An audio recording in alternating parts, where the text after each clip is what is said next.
All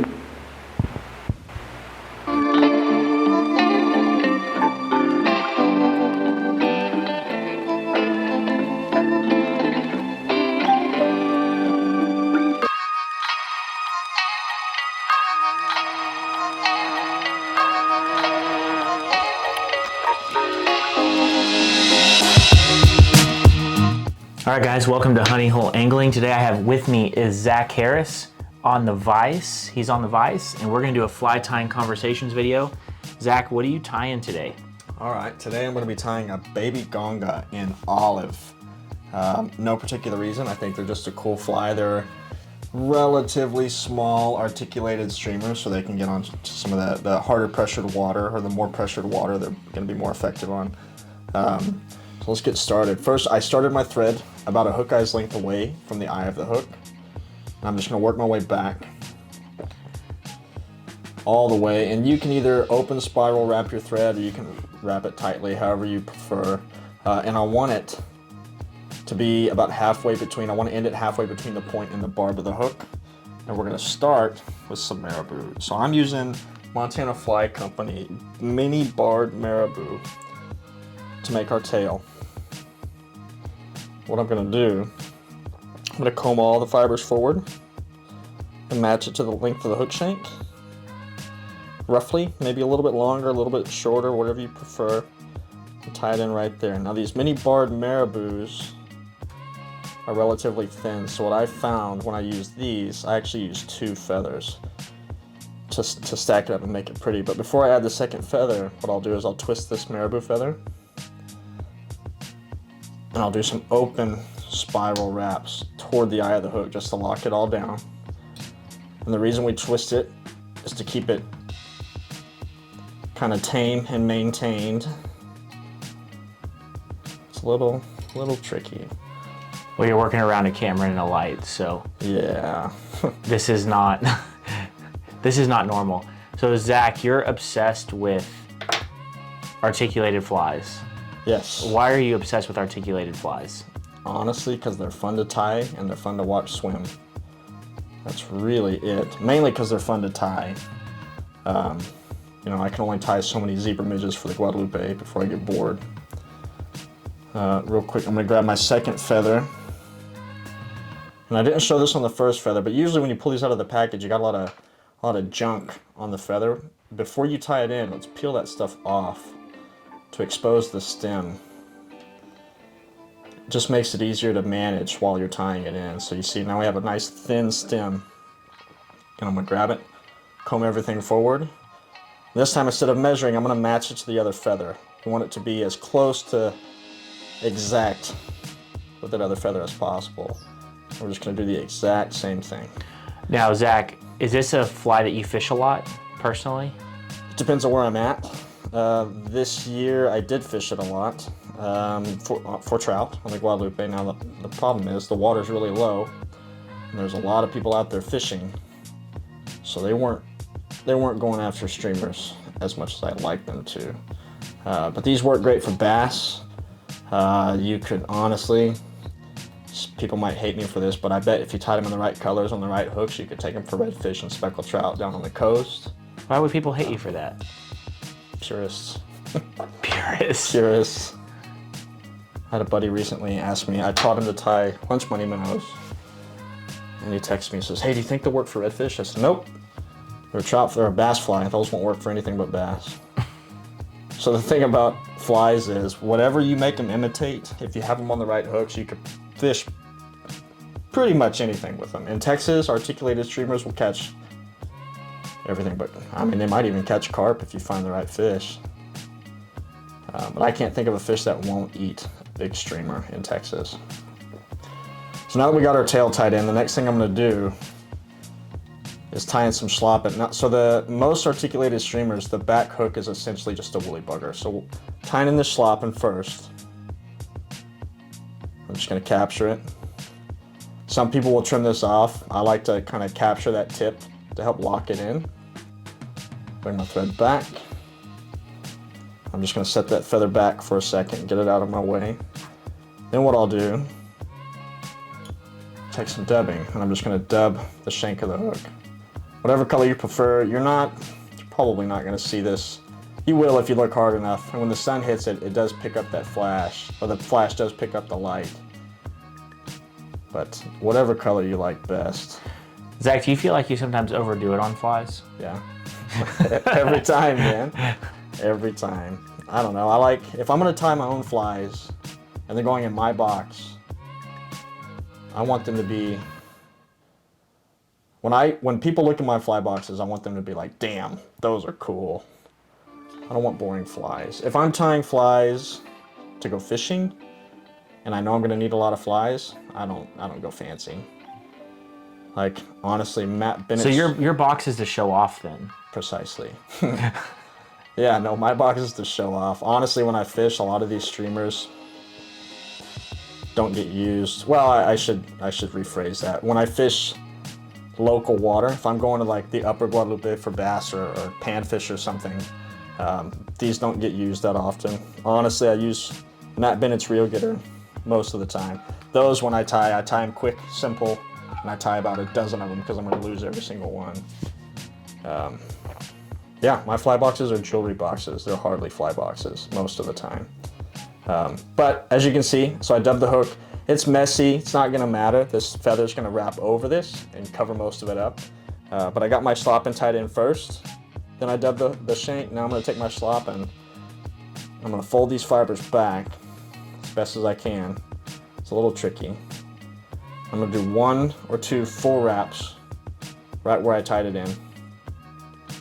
Let's do 2 today. 2 looks right. And I'm going to keep kind of pulling these fibers out and folding it backwards, and I'm going to start wrapping up the hook shank. Again, we're essentially tying a glorified woolly bugger for the back half of this fly.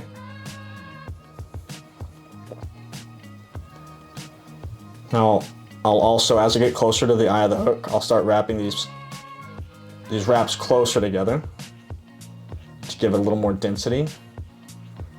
Again, that's just a personal preference. It doesn't have to be done that way. I just like the way it looks. Gives it good flow.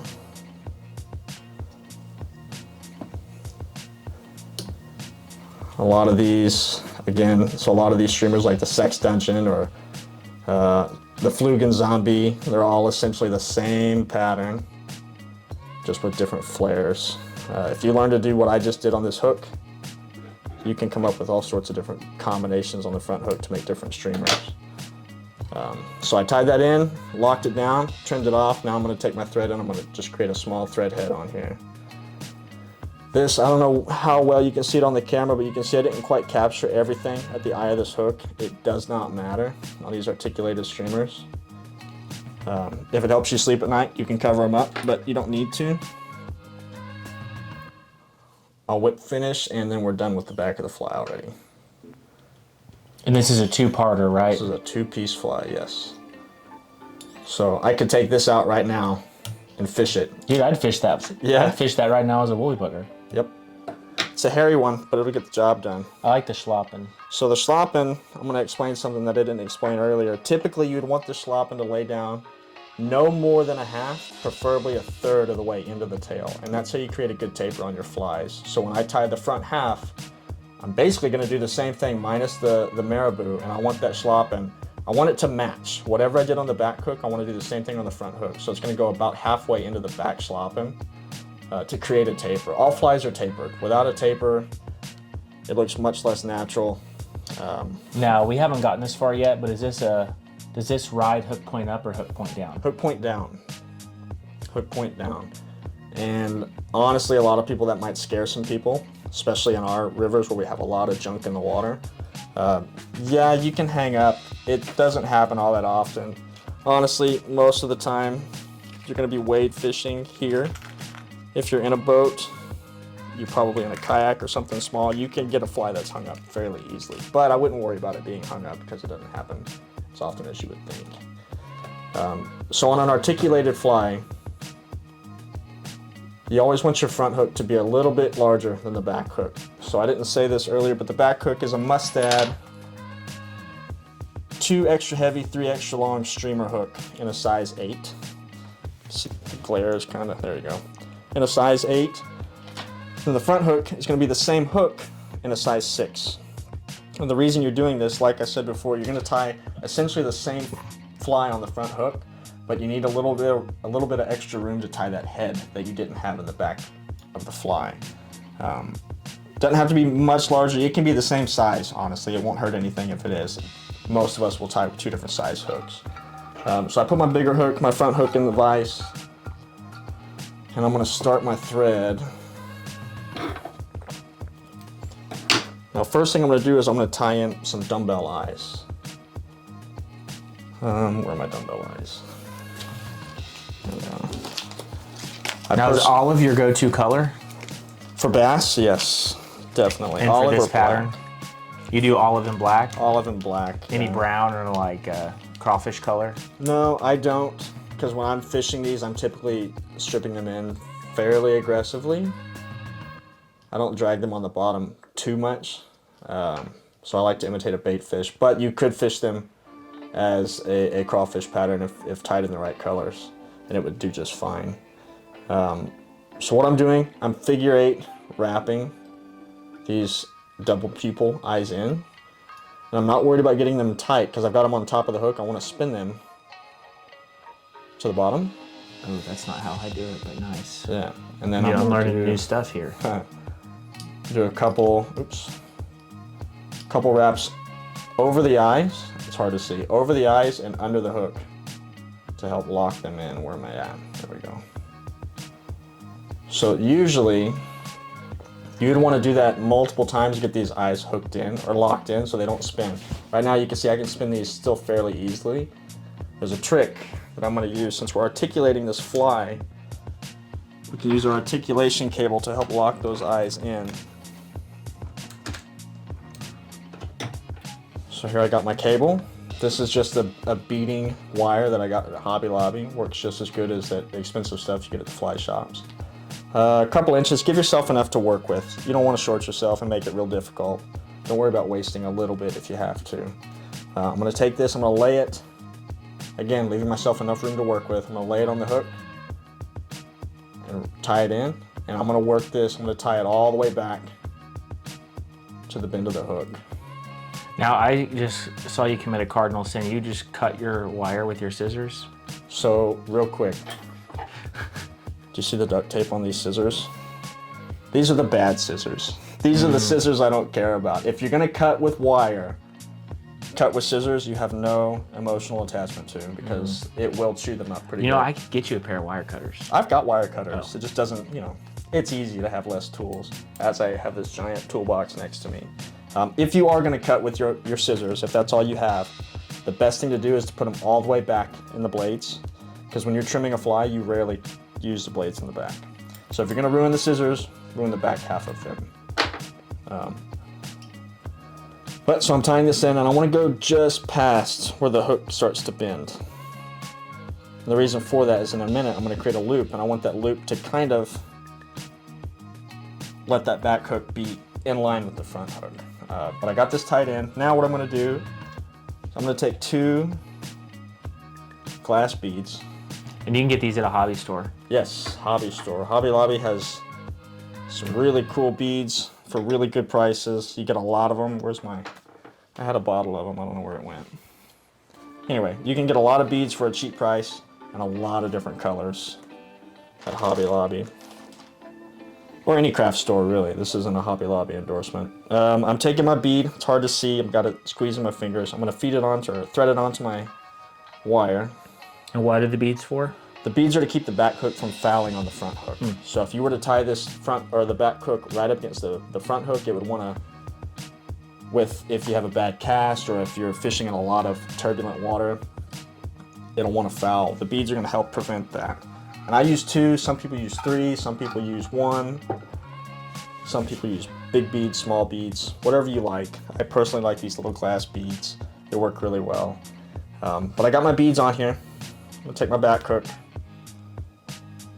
and I'm going to thread it through.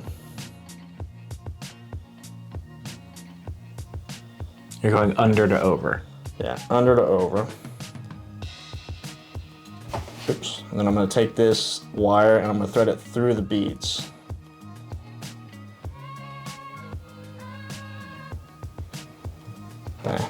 tricky. Pull it forward. And I'm pulling it forward, getting roughly the size that I want. I'm gonna pinch it, put a couple wraps. They don't have to be super tight. 2, 3, 4 wraps even. So we see our loop with our wire. I want that loop to be just about the size of the bead, the width of the bead. And I'm gonna look at it this way. Right now it's a little bit twisted, so I'm gonna try to straighten it as best as I can. Then let's say your loop, you want your loop to be straight up and down. If it's sideways, your fly is not gonna swim right. So I'm gonna take this, kind of get this stuff out of the way, spin my vise, and that second piece of the wire that I tied in, I can twist it. And as I twist it, you see that loop moving? I want to twist it so it's directly straight up and down, perpendicular. Kind of hold it in place, and now I'm going to tighten up those wraps to lock that orientation in. So you see now it's straight up and down. Doesn't have to be 100% perfect, but the closer to perfect, the better. But I'm going to lock it in. Now I'm going to wrap my thread all the way back up to the eyes. Remember, like I said before, these eyes are loose. They're not tight. This is where we're going to tighten them down. So we have our 2 pieces of wire that we've tied in. One should be on the left, and one should be on the right. Spin my vise over. Take the first one, the one closest to you, pull it around the eyes. I'm going to tie it down. Yeah. I'm fascinated by this. I've not seen this before. I don't remember. But I don't tie articulated flies, so.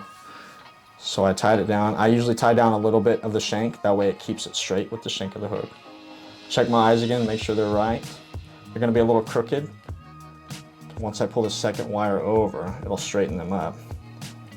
I don't remember if this is a Kelly Gallup trick or a Gunnar Brammer trick, but I learned it from one of those guys, and they're pros for a reason. So I've got those 2 wires wrapped around the eye. Now I'm gonna do again, my under the eye over the hook shank. Pull it a little tight. Now those eyes can be locked in. You can almost do pull-ups on it. Cool, so they're locked in. Now I take the wire, again with my bad scissors, the duct tape scissors, cut both at the same time, as best as I can. Baby. There, so they're even. Now I've got some burrs here. If you get burrs, be very careful because they will cut your thread. But I'm going to cover that up. Try not to cut my thread. Cool. Ideally you want that to be on the bottom of the hook shank with the eyes, because they are, even if it's a little, they are adding weight. So it'll help keel. Now we're going to work our thread all the way back, right to where we tied the wire in the back. And we will proceed. What size thread are you using? 140 denier. That's what works best for me. What I've found is tie with the lightest thread you can get away with. I used to tie almost all of my flies with 70, which became a headache after a while because it breaks really easily. But you want as little thread wraps as possible. You don't want your thread to be taking up the bulk of the fly. You don't want it to make it more bulky than it has to be. So the lightest you can get away with is the best thing to do. So I take my schlappen again, peel the fibers back, expose that tip, and I'm going to tie it in just like in the back hook. Kind of tie it down. I'm not going to tie in as much as the tip, or as much of the tip as I did in the back, just because it's not necessary here. I don't have the Marabou feathers in the way. Next we're going to take our dubbing, again, just like we did on the back hook. And we're going to dub our hook, or dub our thread and wrap that around the hook. Build up the body a little bit. Put some flash in there. Make it pretty so you can impress your friends. Fish don't care.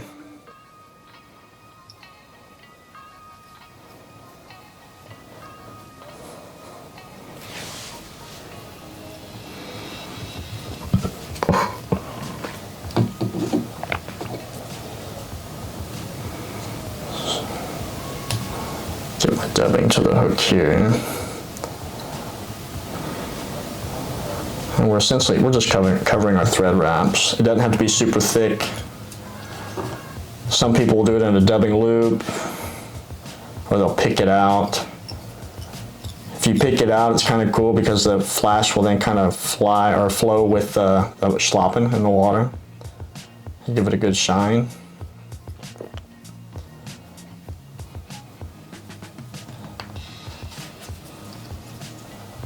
Wrap it forward. We don't want it to go all the way to the eyes. We want to leave about the width of this eye.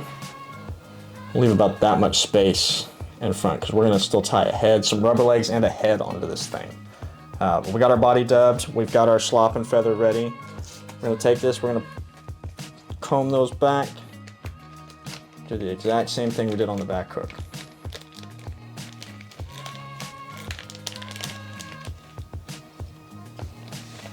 Start with 1 or 2 full touching wraps, and I'll work my way forward, making sure these fibers are going backwards as best as I can.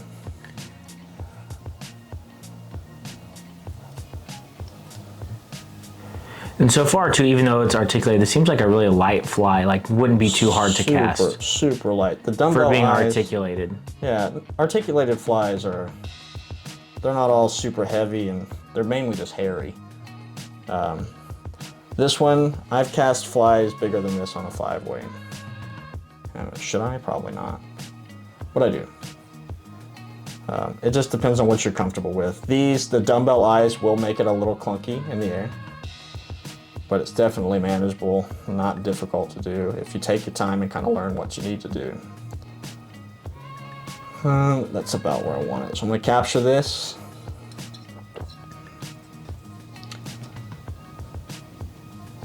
Couple wraps in front of it. Take the scissors, trim that marabou feather as close as I can. Comb all the strays back. And kind of cover up that stem to help lock it in. Cool, we're done. So you can see my back schlappen goes halfway into the tail, my front schlappen goes about halfway into the back schlappen. So we've got a good taper going to kind of keep that natural profile. Now I can push this down and kind of comb it back, and it's going to look real thin, but in the water this schlappen is going to pulse and make a lot of movement and give that fly, make it breathe a little bit. Next thing I'm going to do, get my rubber legs tied on. Again, this is a preference. Take my clump of rubber legs. I like 3 on each side for this fly. Don't ask me why. I was going to ask you why. Yeah, don't ask me why. Sometimes, some streamers I'll do 2. The weird thing is the streamers that I tie that are bigger than this, I'll do 2 on each side. For this one I do 3. Who knows? I'll take my rubber legs. I try to keep each end clumped together from the bundle. This one didn't work out so well, so I've got one end clumped together, or still attached to each other. Take my rubber legs, fold them in half over my thread, like this. And I'm going to use my thread to guide them to the side of the hook. Okay, I haven't completed my wrap, but you can see that they're not going anywhere as long as I keep tension. Pull the back half of the clump backwards. Do a couple wraps over. Go back to about middle to the front of that clump. Grab the front section, stretch them up, over, and back as I capture. I'm going to hold them all backwards and wrap my thread back. So now, if you look, they're tied in exactly the same on the opposite side. So now we've got 3 on this side, 3 on that side. So I was tying at Trout Fest a few weeks ago, and a man sat down to watch me tie, and he was incredibly flabbergasted at this little trick. But this is a hair clip. Steal it from your girlfriend, your wife, your mom, your sister, grandma, wherever you can get one. Go to H-E-B. With articulated streamers, you got a lot of stuff hanging back here. You can take this hair clip, clip it to your vise. Now, it's not going anywhere. It's going to stay placed or stay put. You're not going to accidentally cut your rubber legs or hook yourself on a hook. It's going to stay back where you want it, out of your way. So this is the tricky part of this fly. We're at the head now. Now, you can do this a lot of different ways. Some people will tie, if you tie a deer hair head onto this, you basically got a sex dungeon. If you tie a dubbing head, for example, a dubbing head like a lunch money, You have, I don't know if it has a name or not, but it's something that I like to tie a lot. It's very similar to a Flugen Zombie by Flyfish Food. But what I've done is I've taken a clump of pseudo hair. You can do it with craft fur, you can do it with polar fiber. I prefer pseudo hair because it's a little more stiff, easier to work with. Craft fur has a tendency to splay out and make a mess, and pseudo hair is really slick. I'm just not polar fiber is really slick, and I'm just not a huge fan. This craft, or this pseudo hair, works really well. What I'm gonna do, take a clump of it, and I want it to go just into the back section of the fly. So some people like it long, some people like it shorter. I want it to be just longer than my schlappen. And it's gonna help create the top profile of the fly. Measure it, grab it, and I'm gonna trim it short on the front, trim the butt ends off. Curved scissors work the best for this, that I found, but any scissors will do. I'm gonna hold it right about where I tied those legs in. I'm gonna capture it once, never letting go, I'm holding tight. Capture it twice, pull straight down. Give it a couple more reps. That was a lot of tension too. Yeah, a lot of tension. If you pull straight down, it's not gonna spin. If you pull back or forward, it's gonna wanna spin with the hook, and you don't want that because then it just creates a hassle. I've got some hair sticking up here, so I'm just gonna trim that. It doesn't have to be perfectly short all the way up against the shank. You just wanna kind of get it out of your way. And this is the hardest part of the fly. We're about to do a dubbing loop with pseudo hair, and I pre-trimmed pseudo hair into clumps. I'll show you, about an inch long. It's hard to see in the camera. About an inch long.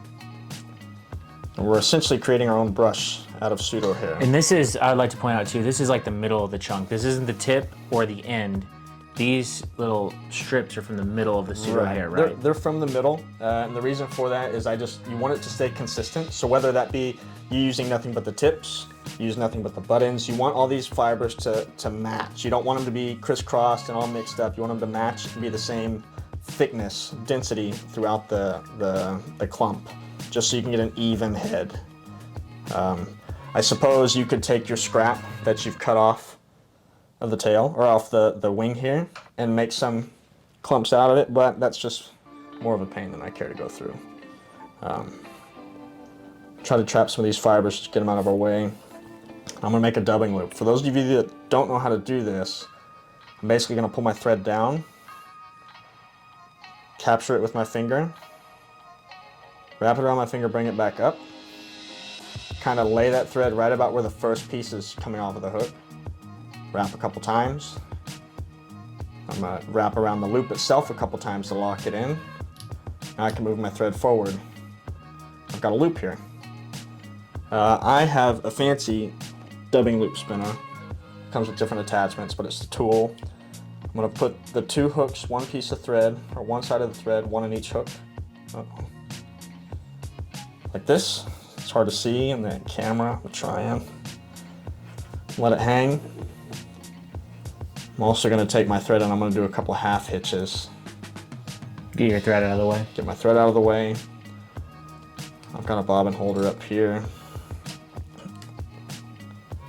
Keep it out of the way so we can have as much room as possible. You guys won't have a camera and a light in front of you, so you won't have to do all this crazy reaching. Now, what I've found is dubbing wax. Helps with this process a lot. Thought I got it out, bear with me. There it is. So dubbing wax, which I got mine at Orvis. It's essentially, looks kind of like a glue stick, but it's not glue. Don't use a glue stick, it might not work. And I'm gonna take it, I'm gonna open this loop up and I'm just gonna tap it. We don't need a bunch. A bunch will kind of clump everything up and be nasty, and you don't need that. You just need enough to hold on to these fibers you're about to put into this loop. And I see I've got these big nasty clumps. I'm gonna kind of just tap at it with my fingers, get it out of the way.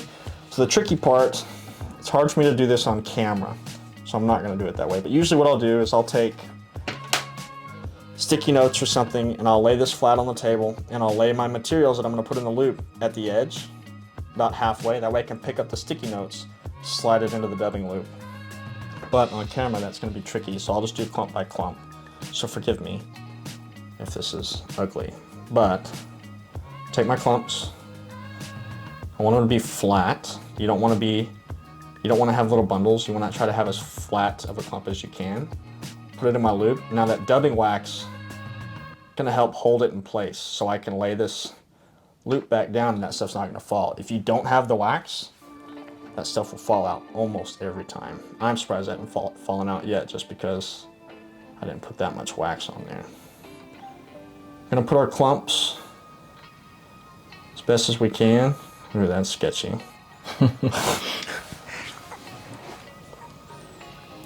And while Zach's doing that, I'll mention that we're putting on a fly tying event. We are. Me and Zack Harris, who's on the Vice, and Zach Adair, and our buddy Gabe and some other people are putting on an iron fly tying competition. You have to bring your own welder, though. We're not supplying the welders. Yep. Bad dad joke? Bad dad joke, sorry.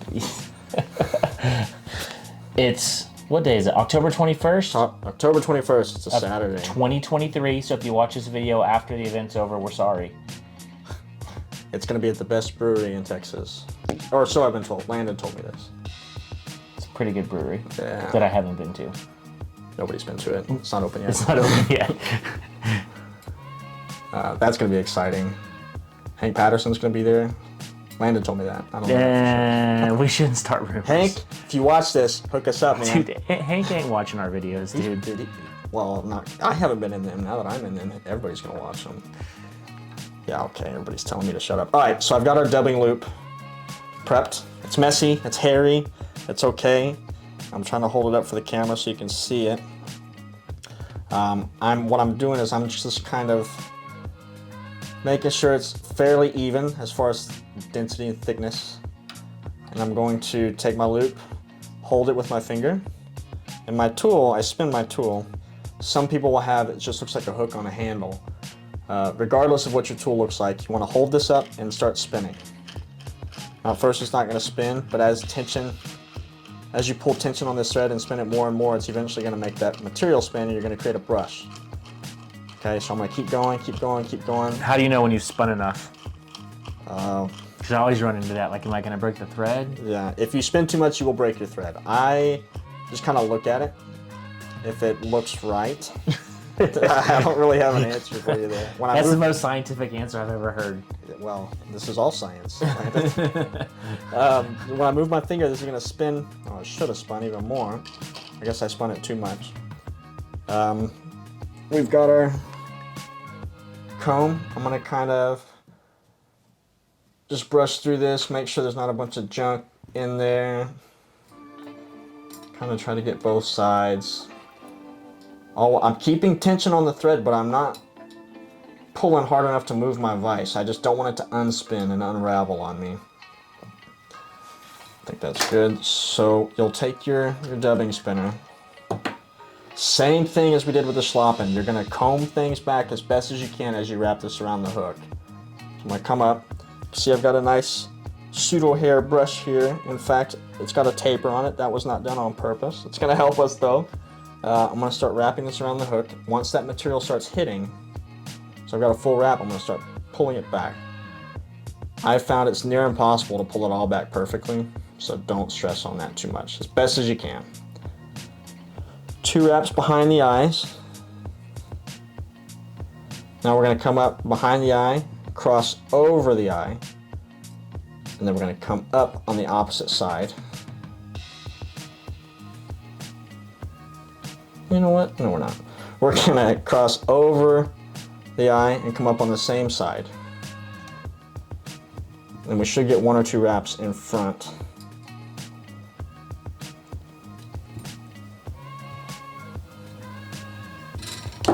Landon, I have bad news. What's up, buddy? I didn't make the brush long enough. You need to make another one? I might need to make another one. It'll probably be okay. Yeah, so I captured my dubbing loop in the front. Trim it. Pull all those fibers back.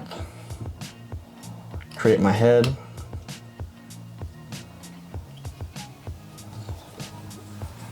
And whip finish. You know what? No, we're not gonna whip finish. I'm going to make one more dubbing loop because I'm not happy with it. It needs to go a little further forward. This is gonna be tricky. Here in a minute, you guys might see a quick, that colored screen that goes beep when you're watching the video, and it's gonna cut back, and this head's gonna disappear. We're gonna have another one. No, I think it's okay to point out in fly tying, even when you're doing videos, that it's okay to make mistakes and that it's a good learning opportunity. So, Zach, what did you learn from making this mistake in this fly? I learned... Even though you probably tied this fly a ton of times, you still made a mistake. I've learned that I'm not very good at talking and tying at the same time. Well, tying around the camera too. Yeah. No, it's just sometimes, you know, you're normal. You're a human being. You can make mistakes. You're not going to get it perfect every single time. And I guarantee you that fly's still going to catch fish. Yep. So I'll tell you this. All these cool fishing shows you see, I know a secret about them. It all looks like it's done in one day. It's really taken like a month, and they just wear the same clothes every time they film. So they don't show their mistakes. We're showing our mistakes today. Hopefully. Well, while you fix that, Zach, you used to work at Bass Pro Shop. You got a good story for us? Oh, geez. Not particularly. No. Anybody try to fish the tank? I fished the tank. You fished the tank? Yeah, man. We got to fish the tank. We had to cut our hooks. Yeah, I fished the tank once or twice. You had so cool. you had to cut the hooks off, or cut the points off the hook, basically. We cut the points off the hook. We got to get up on the rocks and do fishing demonstrations. Man, there was a lot of hair. What's the best eat you've had doing that? Like a 50-inch redfish. Did you get that alligator gar that's in there, or that gar that's in there to eat? Yeah, they eat. You don't want them to though. No. Because they'll break the line off. And those fish, they're not like fish out in the wild. You know, they see hooks, they see lures every single day, and if we broke off in them every single day, that's not good. So we cut the hooks off, and we kind of avoided that gar and the big catfish and even the redfish for the most part, just because they will break off our lure, and we don't want to hurt them. So you guys see, I just created another dubbing loop as best as I could to help solve my problem. How often do fish die in the tank? Sometimes more than others. It just kind of depends on what's going on. Some of those fish have been in there for a long time, and some of those bigger fish are old to begin with. So I mean, it just kind of depends on what the population looks like in there. So I'm doing my best. When you do heads like this, it's kind of tricky to get your thread head tied. But I'm going to do my best to wrap tight and back. So you see these little hairs sticking forward. I've got a trick for that. Hopefully I brought what I need. Anyway, take my whip finish tool. I'm going to try to hold these materials back as I do a quick whip finish on here. Oops.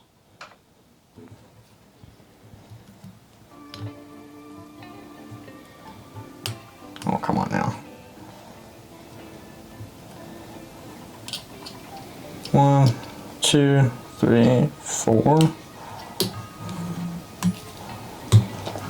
Some people will do multiple whip finishes. Some people will do one and then super glue it. It's your preference, whatever you like best. I'm going to do one just because that one was a pain, so we can super glue it after if we're worried. So now we got this head here, and we're done. We're ready to go fishing. It's like a Buford. Push a lot of water, right? No. Dude, so that'll push a ton of water. Yeah, it will. So we've got this big fuzz ball.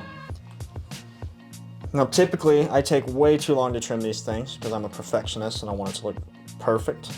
But for the sake of the video, I'll do my best as quickly as possible. But we want this all standing up as best as we can. We can even take our bodkins and pick out any trapped hair down there. Doesn't feel like there's a lot. You want to be careful. If you go too deep, you'll catch your thread. And you don't want to do that. That looks good. So it's all picked out, nice and fuzzy. I'm going to take the sharpest scissors I have. First, I'm going to turn this sideways, and I'm going to try bear with me, I've got a bunch of gear in front of me. I'm gonna try to expose my eyes. So I'm just gonna cut flat. So we can see our eye a little bit better there. Do the same thing on the opposite side. Don't hit your rubber legs. So our eyes are a little easier to see. A little flatter profile on the sides. Now we'll do the same on top, but I'm gonna angle it to kind of match our wing here.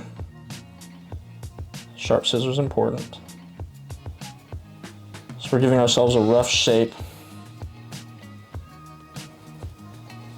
Kind of moving all the junk out of the way. Same thing on the bottom.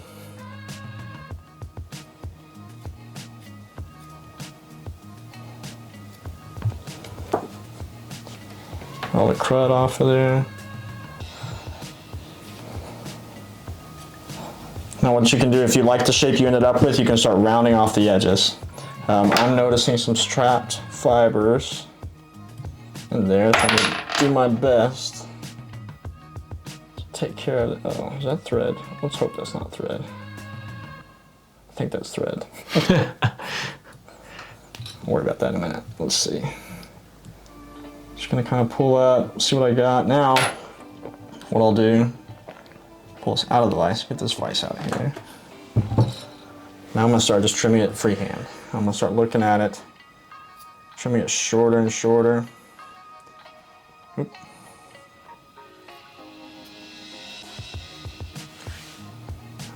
I'll trim a little bit and look at what I've got left. Right now we still have a lot to do.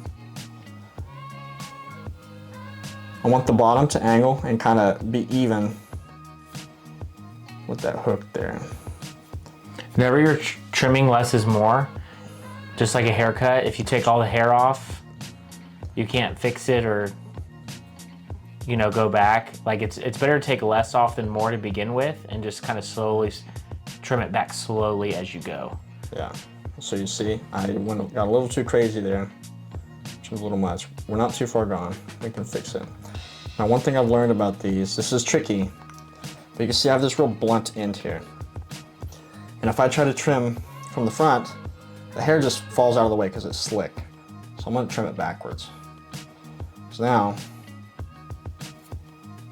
I can catch it a lot better with my scissors. Kind of layer it. You could go to beauty school.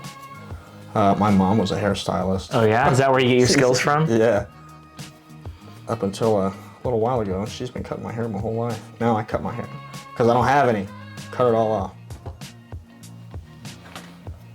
Let's see. So I want this head to blend with this wing as best as I can. Make it look like one piece. While Zach finishes that up too, we'll make sure to put a list of materials in the description with links, so if you guys want to purchase them, it will make it easy for you. So if you need anything and you want to come back and tie it later, we'll have materials in the description with links to make it easy for you guys.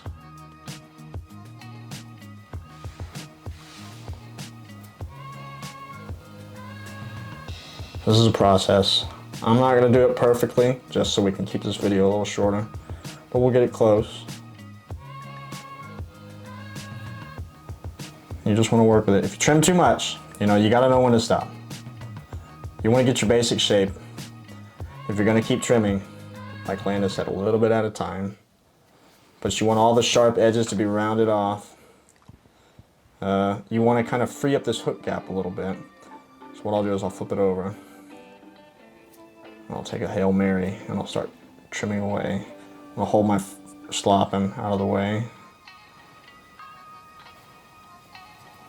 A little tricky to do on camera. If you want, if the hook is in the way, you can pull it out, trim it straight. We're just rounding off all these sides. Ouch, watch out for the hook point.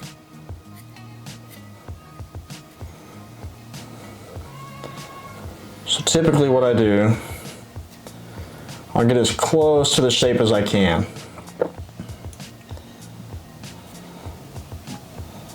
Now you'll see this gap is filled pretty good, but this material is so soft when a fish bites, it's going to compress and get out of the way. But if you leave it too full, it's going to hide all your pretty schlappen. So again, personal preference. You can trim it out of there, you can leave it in there. Sometimes these real thick heads look really cool on a fly. This fiber back here is a little too long. I'm gonna trim it short, which is gonna give me a blunt end again. But I showed you guys how to fix that already.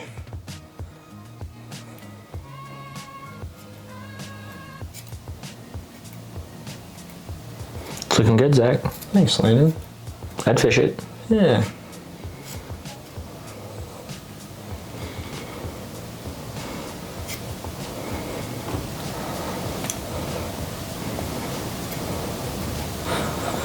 It's getting there. So we can keep trimming. Now, a trick that I use, I don't know if I brought mine with me or not, but some of these sharp or some of these rough, hard edges are really hard to alleviate with scissors. So what you can do carefully, and if you are young, sorry, hands keep falling. If you're young, you want to get parents' permission before you do this, but I'll take a cigarette lighter and I will use it to help smooth out the rough edges. It works really well, but you gotta be real careful, because if you get too close with it, bye-bye fly. Oops. Again, we can trim this for hours and hours and hours. I don't think that's required. I think it looks pretty good, No, Zach. it's pretty close. Did I bring a lighter? Take a regular lighter. Again, this is tricky, but you can see these fuzzies that I got. If I take my lighter, and you want to turn your fan off when you do this. You don't want to breathe too hard. You see the flame? We've got blue and we've got bright yellow. You want to use the yellow flame. I'm going to slowly go forward closer to the fly, and I'm going to start smoothing everything out. Now, this is a perfectionist thing. I would say that this is not required personally. Definitely not required. But again, you want to This is a Zach Harris thing. Yeah. I'm an Instagram fly tire. Oops.